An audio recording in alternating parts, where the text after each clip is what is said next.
हाय दोस्तों, मैं हूँ हिमानी विद्यार्थी.in से। हम पढ़ रहे हैं कक्षा 6 विज्ञान का 10वां पाठ गति एवं दूरियों के मापन, और आज हम जानेंगे किसी वस्तु की लंबाई नापने का तरीका। ठीक है, कि किस प्रकार अगर आपको किसी वस्तु की लंबाई नापनी है तो आप कैसे नाप सकते हैं। तो जनरली अपने घर में हमें किसी भी चीज की लंबाई नापनी है, मान लीजिए अपनी नोटबुक की या अपनी बुक की, तो हम कैसे नापते हैं? किसी स्केल की मदद से नापते हैं। ठीक है, तो यहाँ पर भी हम सीखेंगे कि कैसे एक स्केल की मदद से हम किसी वस्तु की लंबाई नाप सकते हैं। ठीक है, तो सबसे पहली सावधानी जो लंबाई नापने समय बरतनी चाहिए वो है कि स्केल को या पैमाने को वस्तु के संपर्क में इसकी लंबाई के अनुदिश रखना चाहिए। जैसे मान लीजिए कि इसी पेंसिल की लंबाई नापनी है, तो आप कैसे रखेंगे स्केल को? ऐसे पेंसिल के साथ लगा के रखेंगे। तो इसका पहला अंक है जो 0 है ना स्केल का, वो लंबाई में यानी कि पेंसिल की नोक के साथ लगना चाहिए, और फिर पेंसिल का दूसरा सिरा जिस भी दूरी तक जाएगा उस दूरी को आप लिख लेंगे और वही आपकी नाप होगी। जैसे यहाँ पर देखिए 0 में लगाई है पेंसिल और ये जो है जाके खत्म हो रही है 14 पर।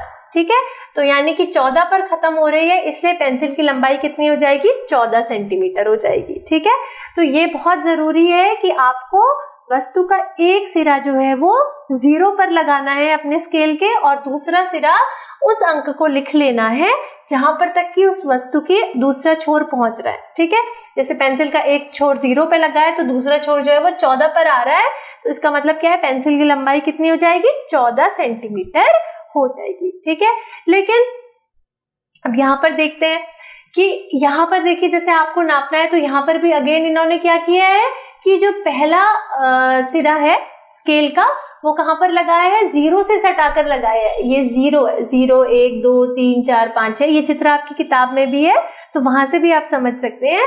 तो सबसे पहले स्केल को ऐसे लगाते हैं कि एक सिरा स्केल का बिल्कुल 0 पे हो और वो वस्तु के एक हिस्से पर या एक कोने पर लग जाए, और फिर स्केल की लंबाई को ले जाकर दूसरे कोने पर जहां पर भी जो दूसरा अंक आता है उसको लिख लेते हैं। जैसे यहाँ पर 13 पर आ रहा है, 13.3 है शायद। ठीक है, तो इस बॉक्स की लंबाई हो जाएगी 13.3।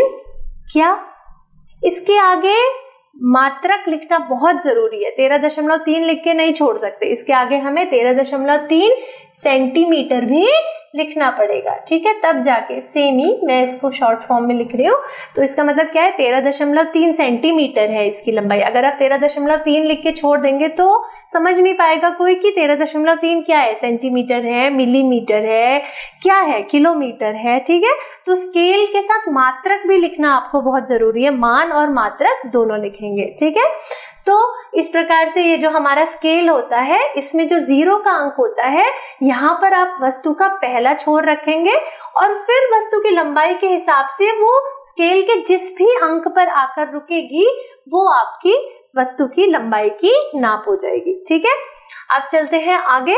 अगर आपके पास ऐसा है कि स्केल जो है वो ठीक नहीं है, उसके सिरे टूटे हुए हैं, ठीक है, आगे से टूटा है, तो आप कैसे ऐसे स्केल से नाप लेंगे? अगर आपके स्केल के या पैमाने के सिरे टूटे होते हैं तो पैमाने के शून्यांक से फिर आप माप नहीं लेंगे, फिर आप कहां से लेंगे? पैमाने के किसी अन्य पूर्णांक से माप लेंगे। ठीक है, जैसे मान लीजिए यहाँ पर एक पेंसिल नापनी है हमने और हमारा स्केल टूटा हुआ है, 2 से शुरू हो रहा है, देखो। ठीक है, इसके आगे का हिस्सा नहीं है, तो हम कैसे नापेंगे? हम पेंसिल का एक सिरा स्केल के किसी भी पूर्णांक में लगा लेंगे। ठीक है, जैसे यहाँ पर हमने 2 पे लगा लिया। ठीक है ना, 2 पे लगा लिया, तो अब कैसे नापेंगे? अब देखेंगे पेंसिल का एक सिरा 2 पे लगा है, दूसरा सिरा जाके खत्म हो रहा है 17.2 या 3 है, 17.2 है। ठीक है, यहाँ पर खत्म हो रहा है, तो अब हम क्या करेंगे? जिस पूर्णांक से हमने शुरू करा उस पूर्णांक को जो अंतिम पूर्णांक हमें मिला उसमें से घटा देंगे। जैसे हमें यहाँ पर मिला था 17.2 सेंटीमीटर, तो अब हमने ये शुरू करा था नाप लेना कौन से पूर्णांक से? 2 से शुरू करा है, क्योंकि हमारा स्केल तो टूटा है ना, इसलिए हम क्या करेंगे? इसमें से 2 को घटा देंगे, 2 को माइनस कर देंगे, तो हमारा उत्तर कितना आ जाएगा? 15.2 सेंटीमीटर आ जाएगा। ठीक है, यहाँ पर भी हम सेंटीमीटर लिखेंगे, 2 सेंटीमीटर को घटा रहे हैं। ठीक है, तब हमारा उत्तर आएगा 15.2 सेंटीमीटर। ठीक है, अब आप अपने स्केल के किसी भी पूर्णांक से माप लेना शुरू कर सकते हैं। जैसे मान लीजिए आप 4 से माप लेना शुरू करते हैं। ठीक है, अगर हम 4 से माप लेना शुरू करेंगे तो हमारा ये जो है कितने में आएगा, यहाँ 17 में आया था ना, तो अब 2 के बाद 2 3 2 अंक पीछे सरक जाएगा, तो यहाँ पर आ जाएगा ये 18 19। ठीक है, तो यानी कि ये खत्म हो जाएगा 19.2 सेंटीमीटर में खत्म हो जाएगा। ठीक है, तो अंतिम माप मिली 19.2 सेंटीमीटर। पहली माप जो थी वो थी हमारी 4 सेंटीमीटर।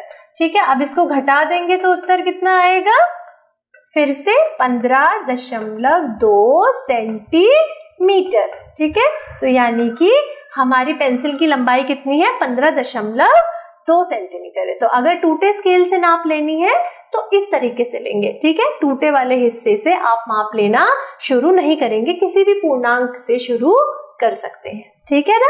अब देखिए एक और उदाहरण से इसको समझने की कोशिश करते हैं।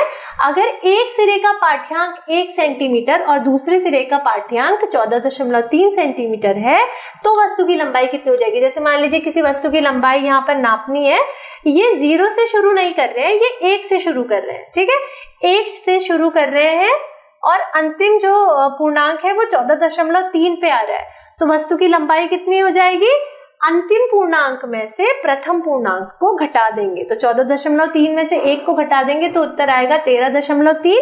तो इस वस्तु की जो लंबाई है वो कितनी हो जाएगी, 13.3 सेंटीमीटर हो जाएगी। ठीक है, तो अगर टूटा स्केल है तो आप ध्यान रखेंगे कि किसी भी पूर्णांक से शुरू करेंगे और जिस भी पूर्णांक से शुरू करेंगे उसको अंतिम संख्या के साथ घटा देंगे, तब आपको आपका सही उत्तर मिल जाएगा। ठीक है, फिर जो तीसरी चीज है जिसका हमें ध्यान रखना है वो ये कि माप लेने के लिए आंख की सही स्थिति बहुत ज्यादा जरूरी है। ठीक है, अगर आप माप ले रहे हैं तो बहुत जरूरी है कि आप स्केल को किस प्रकार देख रहे हैं, आपकी आंख जिस बिंदु की माप ली जानी है उसके ठीक सामने होनी चाहिए।